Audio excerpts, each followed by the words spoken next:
ಆತ್ಮೀಯ H16 news ಅರ್ಥಾತ್ ದೇಶದ ನಮಗೆ ಸ್ವಾಗತ. ನಾನು ನಿಮ್ಮವ MI ಅಥವಾ ಮಲ್ಲಪ್ಪ ಜೂತವರು.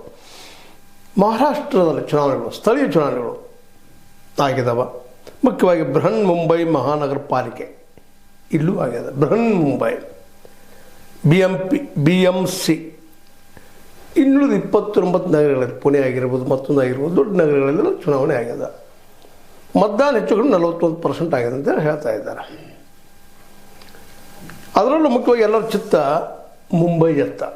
ಯಾಕೆ ಬಂದಂದ್ರೆ ಮುಂಬೈಯನ್ನು ಯಾರು ಗೆಲ್ತಾರೋ ಅವ್ರ ಕೈಯಲ್ಲಿ ಇಡೀ ರಾಷ್ಟ್ರದ ಅರ್ಥವ್ಯವಸ್ಥೆ. ಹೀಗಾಗಿ BJPಗೆ ಇದು ಎಲ್ಲಿಲ್ಲದ ಇವತ್ತಿನ ಸಂದರ್ಭದಲ್ಲಿ ಪ್ರೆಸ್ಟೀಜ್ ಅಥವಾ ಒಂದು ರೀತಿ ಪರೀಕ್ಷೆ, ಬಲ ಪರೀಕ್ಷೆ ಸಂದರ್ಭ. ಅದರಲ್ಲೂ ಈ ಸಲ ಒಂದು ಹೊಸ ಡೆವಲಪ್ಮೆಂಟ್ ಏನಾಗಿದೆಪ್ಪ ಅಂತಂದ್ರೆ, ನಮ್ಮ ಶಿವಸೇನೆ ಮತ್ತು ಜೊತೆಗೆ MNS ಮಹಾರಾಷ್ಟ್ರ ನವನಿರ್ಮಾಣ ಸಂಘಟನೆ ಅಂದ್ರೆ ನಮ್ಮ ರಾಜ್ ಠಾಕ್ರೆ ಮತ್ತು ಉದ್ಧವ್ ಠಾಕ್ರೆ ಜಂಟಿಯಾಗಿದ್ದಾರೆ, ಕೂಡಿದ್ದಾರೆ. ಇವರಿಬ್ಬರ ಸಮ್ಮಿಲನದಿಂದಾಗೆ ಅವರು ಸಹ ಇಬ್ಬರು ಇನ್ನೊಬ್ಬರ ಜೊತೆ ಯಾವುದೇ ಪಕ್ಷದ ಜೊತೆಗೆ ಹೊಂದಾಣಿಕೆ ಮಾಡಿಕೊಳ್ಳದ ತಾವೆಲ್ಲ ಕಡೆ ಸ್ಪರ್ಧೆ ಮಾಡುವಂಥ ಒಂದು ದಿಟ್ಟ ನಿರ್ಧಾರ ತೆಗೆದುಕೊಂಡಿದ್ದಾರೆ. ಈ ಸಲ ಒಂದು ರೀತಿಯಿಂದ ಈ ಶಿವಸೇನೆ ಎರಡೂ ಒಡೆದಂಥವು, ಇವುಗಳ ಮಧ್ಯೆ ಮತ್ತು BJP ಮಧ್ಯೆ ಜೋರ್ದಾರ್ ಈ ಸಂಘರ್ಷ ನಡೆಯುವಂಥ ಸಾಧ್ಯತೆಗಳಿದ್ದಾವೆ. ಅದರಲ್ಲೂ ಕಾಂಗ್ರೆಸ್ ಕೆಲವು ಏರಿಯಾದಲ್ಲಿ ಇರ್ಬೋದು, ಇಲ್ಲಂತ ಅಲ್ಲ. ಅದೇ ಕಾಲಕ್ಕೆ ಶರದ್ ಪವಾರ್ ಅವ್ರದ್ದು, ಅಜಿತ್ ಪವಾರ್ ಅವ್ರದ್ದು ಅವರು ಜಂಟಿಯಾಗಿ ಮಾಡ್ತಾ ಇದ್ದಾರೆ. NDAಯಲ್ಲಿ ಒಡಗಿನವಾದಂಥ ಸುದ್ದಿಗಳಿದ್ದಾವೆ. ಈ ಎಲ್ಲ ನೆಲೆಯಲ್ಲೇ ಎಲ್ಲದ ಮಹತ್ವ ಇವತ್ತು ಬಂದುಬಿಟ್ಟದ. ಯಾಕಂದ್ರೆ ಮಹತ್ವ ಇದ್ದಿದ್ದದ ಮುಂಬೈ ಯಾರು ಕೈವಶ ಮಾಡ್ಕೋತಾರೋ ಈ ದೇಶದ ಅರ್ಥವ್ಯವಸ್ಥೆ ತಮ್ಮ ಕೈಲಿ ಇಟ್ಕೊಳ್ತಾರೆ ಅನ್ನೋದು ಅಷ್ಟೇ ಸತ್ಯದ. ಯಾಕಂದ್ರೆ ಮ್ಯಾಕ್ಸಿಮಮ್ ಕಾರ್ಪೊರೇಟ್ಗಳೆಲ್ಲ ಮುಂಬೈ ವಾಸಿಗಳು. ಗುಜರಾತ್ದವರಿರಲಿ, ಮತ್ತೊಂದಿರಲಿ, ಮಹಾರಾಷ್ಟ್ರದವರಿರಲಿ, ಕರ್ನಾಟಕ ಇರಲಿ. ಸ್ವತಂತ್ರವಾದ ಮೀಡಿಯಾಗೆ ಬೇಕಾಗಿರುವುದು ಸ್ವತಂತ್ರ ಧ್ವನಿ. ಆ ಸ್ವತಂತ್ರ ಧ್ವನಿ ಉಳಿಸಲು ನೀವು ಮಾಡಬೇಕಾದದ್ದು ಇಷ್ಟೇ. ಅದೇನಪ್ಪಾ ಅಂತಂತಂದ್ರೆ, ನಿಮ್ಮ ಕೈಲಾದಷ್ಟು ಸಹಾಯ ಈ ಚಾನಲ್ಗೆ ಮಾಡಿ ಹಾಗೂ ನಿಮ್ಮ ಧ್ವನಿಯನ್ನು ಕಾಪಾಡಿಕೊಳ್ಳಿ. ಎಲ್ಲರೂ ಮುಂಬೈ ಜೊತೆಗೆ ಸಂಪರ್ಕವನ್ನು ಬಯಸುವಂಥವ್ರು ದೊಡ್ಡ ಮ್ಯಾಕ್ಸಿಮಮ್ ಲಾಭ ಆಗುವಂಥ ಏರಿಯಾ ಅದೊಂದ.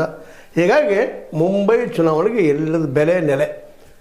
ಈ ಸಲ BJP ಅಲ್ಲಿ ಗೆಲ್ತದನ ಅಂತಂದ್ರೆ ಈ ಒಂದು ಏನಪ್ಪ ಅಂತ ನಿಮ್ಗೆ ಗೊತ್ತದ ಎಕ್ಸಿಟ್ ಪೋಲ್ಗಳು ಹೇಳ್ತಾ ಇದ್ದಾವೆ. ಇವತ್ತು ಬೃಹನ್ ನಮ್ಮದೇ ಮುಂಬೈ ಅದ. ಇದು ರಾಜ್ ಠಾಕ್ರೆ, ಬಾಳಾಸಾಹೇಬ್ ಠಾಕ್ರೆ, ಉದ್ಧವ್ ಠಾಕ್ರೆ, ಬಾಳಾಸಾಹೇಬ್ರ ಮಕ್ಕಳು, ಒಬ್ಬ ಮಗ, ಇನ್ನೊಬ್ಬ ತಮ್ಮನ ಮಗ, ಇವರು ಜಂಟಿಯಿಂದಾಗೆ ಮುಂಬೈ ಇದ್ದಿದ್ದು ನಿಶ್ಚಿತವಾಗಿ ಅವ್ರ ಕೈಲಿ ಹೋಗ್ತದಂತೆ ಸಮೀಕ್ಷೆಗಳು ಹೇಳ್ತಾ ಇದ್ದಾವೆ. 41% ಮತದಾನ ಆಗಿದೆ ಆಲ್ ಓವರ್ ಮಹಾರಾಷ್ಟ್ರದಲ್ಲಿ ಸ್ಥಳೀಯ ಚುನಾವಣೆಗಳಲ್ಲೇ. ಎಲ್ಲರ ಚಿತ್ತ ಈಗ ಯಾಕಪ್ಪ ಅಂತಂದ್ರೆ ಹೇಳಿದ್ದೆ ನಿಮ್ಗೆ ಆರಂಭದಲ್ಲೇ, ಮಹಾರಾಷ್ಟ್ರ ಇದ್ದಿದ್ದು ಮಹಾರಾಷ್ಟ್ರದ ಕೇವಲ ಅರ್ಥವ್ಯವಸ್ಥೆ ಕೇಂದ್ರ ಅಲ್ಲಿದ್ದು ಮುಂಬೈ ಇಡೀ ದೇಶದ ಅರ್ಥದ ರಾಜಧಾನಿ. ಈ ಸಂದರ್ಭದಲ್ಲೇ BJPಗೆ ಇದನ್ನು ಗೆಲ್ಲಬೇಕು ಅಂತ ಅನಿವಾರ್ಯತೆ. ಯಾಕಂದರೆ ಕಾರ್ಪೊರೇಟ್ಗಳ ಮೇಲೆ ಹಿಡಿದು ಸಾಧಿಸಬೇಕಾಗಿತ್ತಪ್ಪ ಅಂದ್ರೆ ಕಾರ್ಪೊರೇಟ್ಗಳನ್ನು ತಮ್ಮ ಹದ್ದು ಬಸ್ತು ಇಟ್ಕೋಬೇಕಾಗಿತ್ತಪ್ಪ ಅಂದ್ರೆ, ತಮ್ಮ ರಾಜಕೀಯ ಪಾರ್ಟಿಗೆ ಫಂಡ್ಗಳು ಹೆಚ್ಚಬೇಕಾಗಿದ್ದರೆ ಈ ಕಾರ್ಪೊರೇಟ್ಗಳು ತಮ್ಮ ಹಿಡಿದಲ್ಲಿ ಇರಬೇಕಾಗ್ತದೆ. ಅದಕ್ಕಾಗಿ ಇವತ್ತು BJP ಇದ್ದಂಥದ್ದು ಇದನ್ನು ಗೆಲ್ಲುವ ಅನಿವಾರ್ಯತೆ ಬಹಳಷ್ಟು ಅದ. ಆದರೆ ಸಮೀಕ್ಷೆಗಳು ಮಾತ್ರ ಇವ್ರು ಗೆಲ್ಲಕ್ಕಿಲ್ಲ ಅನ್ನುವಂಥದ್ದು. ಈ ಎಲ್ಲ ಗದ್ದಲದಲ್ಲೇ ಮತ್ತು ಅಲ್ಲಿ ಚುನಾವಣೆ ನಡೆದ ಸಂದರ್ಭದಲ್ಲಿ ಗದ್ದಲಾಗ್ಯದ. EVMಗಳು ಕೈ ಕೊಟ್ಟಿದ್ದಾವೆ. ಶಾಯಿ ಏನು ಬಟ್ಟೆ ಹೆಸ್ತಲ್ಲ ಅದು ಸಹಿತ ತೋರಿಸಿದ್ದಾರೆ ಈಗಾಗಲೇ. ಆ ಶಾಯಿ ಹೋಗ್ತದೆ ಅನ್ನುವಂಥ ಮಾತನ್ನು. ಇವೆಲ್ಲ ಗದ್ದಲಗಳಿಂದಾಗಿ ಮತ್ತಷ್ಟು ರೋಮಾಂಚ ರೂಪ ಪಡಿತಾ ಇದ್ದ ಅಂತ. ಯಾಕಂದ್ರೆ ಈ ಚುನಾವಣಾ ಗದ್ದಲ ಎಲ್ಲ ಕಡೆ ನಡೀತಾ ಇದೆ. ಯಾಕಂದ್ರೆ ಚುನಾವಣೆ ಮೇನ ಈ ಪ್ರಜಾಪ್ರಭುತ್ವದ ಮುಖ್ಯ ಅಂಗ ಚುನಾವಣೆ. ಆ ಚುನಾವಣೆ ಪಾರದರ್ಶಕವಾಗಿ ಪ್ರಾಮಾಣಿಕವಾಗಿ ನಡೆದಿದ್ರೆ ಸಹಜವಾಗಿ ಇಲ್ಲಿ ಕಳ್ಳರ್ ಗ್ಯಾಂಗ, ತುಡುಗರ ಗ್ಯಾಂಗ, ಲ್ಯಾಂಡ್ ಮಾಫಿಯಾ ಗ್ಯಾಂಗ, ಸಾರಾಯಿ ಮಾಫಿಯಾ ಗ್ಯಾಂಗ ಬೆಳಗೋದು ಹೋಗ್ತಾರೆ. ಇದು ಯಾರ್ಯಾರು ಹೊರಗೆ ಮಾಡೋ ಪರಿಸ್ಥಿತಿ ಇಲ್ಲ. ಹಂಗದ ಪರಿಸ್ಥಿತಿ ಆಲ್ ಓವರ್ ಇಂಡಿಯಾದಲ್ಲೇ. ಮತ್ತು ಮುಂಬೈಲಂತೂ ಏನು ಮಾತಾಡುವಾಗಿಲ್ಲ. ಡಾನ್ಗಳು ಅವರು ಇವರು ಎಲ್ಲರೂ ದುಡ್ಡಿದಂದ ತಕ್ಷಣ ಎಲ್ಲ ಸುತ್ತಮುತ್ತಲ ಗುಂಡಾ ಪ್ರವೃತ್ತಿ, ಗುಂಡಾ ಸಂಸ್ಕೃತಿ ಬೆಳೆದು ಬಿಟ್ಟದ.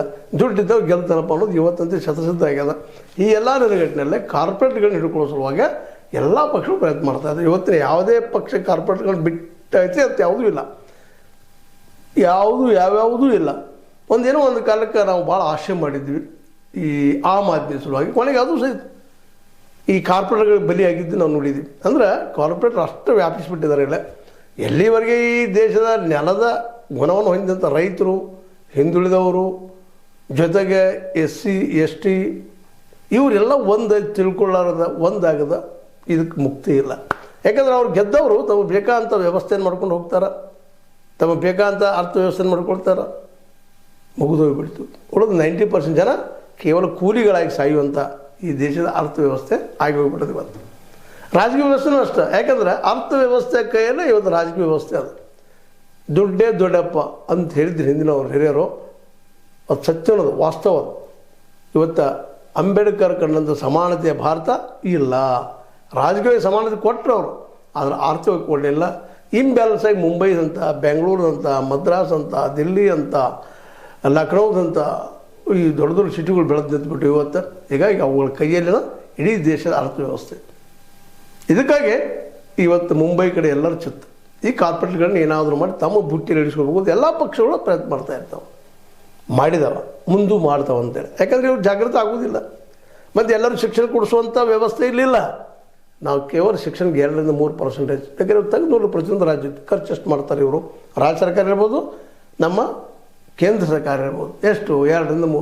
ಇಲ್ಲಿ ಸಂಶೋಧನೆ ಖರ್ಚಿಲ್ಲ, ಎಲ್ಲೋ -0.1, 2, 3 ಹಿಂಗೇನೋ ಕೊಡ್ತಾ ಇದ್ದಾರೆ ಸಂಶೋಧನೆಗಳು. ಮತ್ತೇನು ಸೈಂಟಿಫಿಕ್ ಟೆಂಪರ್ ಬೆಳೆಸೋದು ಕೆಲಸಗಳು ಎಲ್ಲೂ ಆಗ್ತಾಯಿಲ್ಲ.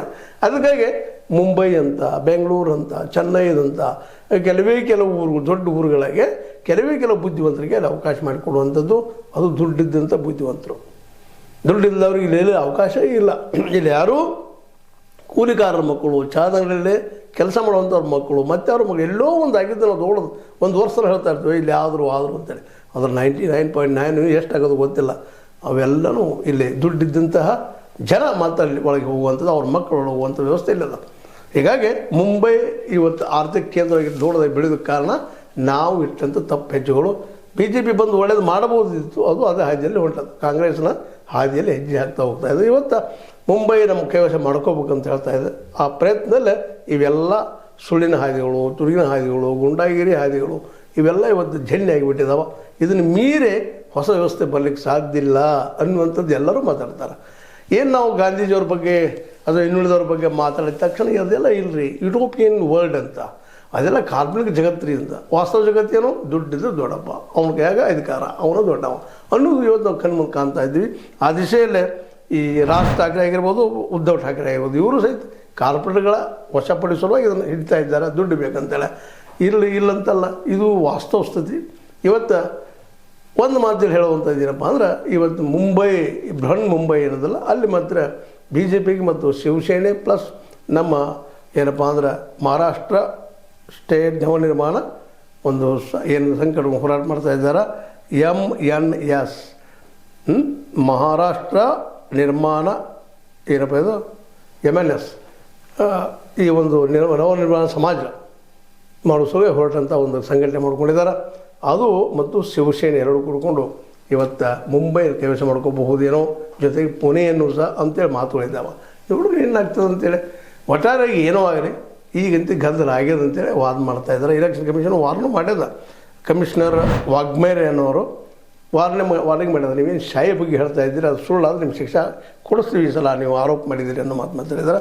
ಅಲ್ಲಿ ಮತ್ತು EVM ಸಲುವಾಗಿ ಧ್ವಂಸ ಆಗ್ಯದವ, EVM ಸಲುವಾಗಿ ಕನ್ನಡದಂತೂ ಆರೋಪಗಳಿದ್ದಾವೆ. ಅದೇನು ನಡೀಲಿ, ಅದಂತೂ ಇವತ್ತಿನ ಪಾರ್ಟ್ ಆ್ಯಂಡ್ ಪಾರ್ಸಲ್ ಅಂದಂಗೆ ಆಗಿಬಿಟ್ಟದ. ಗೆದ್ದವರು ಹೇಳ್ತಾರೆ ಎಲ್ಲ ಸುಸೂತ್ರರು ಅಂತ ಹೇಳ್ತಾರೆ, ಸೋತವರು ಇಲ್ಲ EVM ಮತ್ತೊಂದು ಏನೋ ಮೋಸ ಮಾಡಿದ್ರು ಅಂತ ಹೇಳ್ತಾರೆ. ಸೋತವ ಮೋಸ ಮಾಡಿದ್ರು ಅಂತ ಹೇಳ್ತಾನೆ, ಗೆದ್ದವ ಇಲ್ಲೆಲ್ಲ ಸುಸೂತ್ರ ಅಂತ ಹೇಳ್ತಾರೆ. ಯಾರು ಕರೀದ್ರಾಗ ಅನ್ನೋದು ನಾವು ನೀವು ನೋಡ್ತಾ, ಜೊತೆಗೆ ನಾವು ವಿದ್ವತ್ತಿದ್ದಂಥವ್ರು ಆಗೋನು ಮತದಾರರು ಅನ್ನೋಂಥ ಮಾತು. ಯಾಕೆಂದ್ರೆ ಎಲ್ಲ ಕೂಡ ನಮಗೆ ಮೋಸ ಮಾಡ್ತಾ ಇದ್ದಾರೆ, ಅವ್ರವ್ರಂತೆ ನೆಮ್ಮದಿಯಿಂದ ಇರ್ತಾರೆ ಅನ್ನೋದು ನಾವು ನೋಡುತ್ತಿರೋದು. ಅದು ಕಠೋರ ಸತ್ಯ. ವಿರೋಧ ಪಕ್ಷ, ಆಡಳಿತ ಪಕ್ಷ ಅವರ ಹೊಂದಾಣಿಕೆ ಈ ಸಲ ನೀವಪ್ಪ, ಮುಂಚೆ ನಾವಪ್ಪ ಅನ್ನೋಂಗಿರ್ತದೆ. ನೋಡ್ತಾ ಇರ್ರಿ ಎಷ್ಟು ಯಾವ ರೀತಿ ಹೊಂದಾಣಿಕೆ ಇರ್ತದೆ ಅಂತೇಳಿ. ಅದನ್ನು ನಮ್ಮ ಯತ್ನಾಳ್ ಮೇಲೆ ಹೇಳ್ತಾರೆ, ಹೊಂದಾಣಿಕೆ ರಾಜಕಾರಣಿ ಅವರು ಹೊಂದಾಣಿಕೆ ರಾಜಕಾರಣ ಆ ಮಾತು ಬೇರೆ. ಯಾಕಂದ್ರೆ ಅವ್ರಿಗೆ ಹೊಸದನ್ನು ಕಟ್ಟಬೇಕು ಅಂತ ಅವರಲ್ಲೂ ಇಲ್ಲ. ಅದೇನೇ ಇರಲಿ, ಈಗ ಮಾತ್ರ ಅಲ್ಲೇ ನಮ್ಮ ಉದ್ಧವ್ ಠಾಕ್ರೆ ಮತ್ತು ರಾಜ್ ಠಾಕ್ರೆ ಅವರ ಈ ಜಂಟಿ ಏನು ಒಂದು ಸಂಘಟನೆ ಅದ, ಅವ್ರು ಗೆಲ್ಲಬಹುದು ಮುಂಬೈಯನ್ನು ಅಂತೇಳಿ. ಇನ್ನೊಂದು ಕಡೆ ಕಾಂಗ್ರೆಸ್ಸು BJP ಅವ್ರೊಳಗೆ ಅದಾವ, ನೋಡೋಣ ಅಂತ ಹೇಳ್ತಾ, ಈ ಮಹಾರಾಷ್ಟ್ರ ಚುನಾವಣೆಗಳು ಮುಂದಿನ ದಿಕ್ಸೂಚಿಯ ಅನ್ನೋ ಮಾತನ್ನು ಹೇಳ್ತಾ, ರಾಜಕೀಯದಲ್ಲೇ ಚುನಾವಣೆ ಫೈನಲ್ ಅನ್ನೋದು ಸತ್ಯ ಅಂತ ಹೇಳ್ತಾ, ಇದು ನಿಮ್ಮ ಲೈಕ್ ಆಗಿರ್ಬೋದು. ಲೈಕ್ ಮಾಡಿ, ಶೇರ್ ಮಾಡಿ, ಕಾಮೆಂಟ್ ಮಾಡಿ, ಜೊತೆಗೆ ಸಬ್ಸ್ಕ್ರೈಬ್ ನಿಲ್ಲಿಸ್ಬೋದು. ನ್ಯೂಸ್ ಅರ್ಧ ದೇಶ ಧರ್ಮ ಸತ್ಯಕ್ಕಾಗಿ ವಂದನೆಗಳು.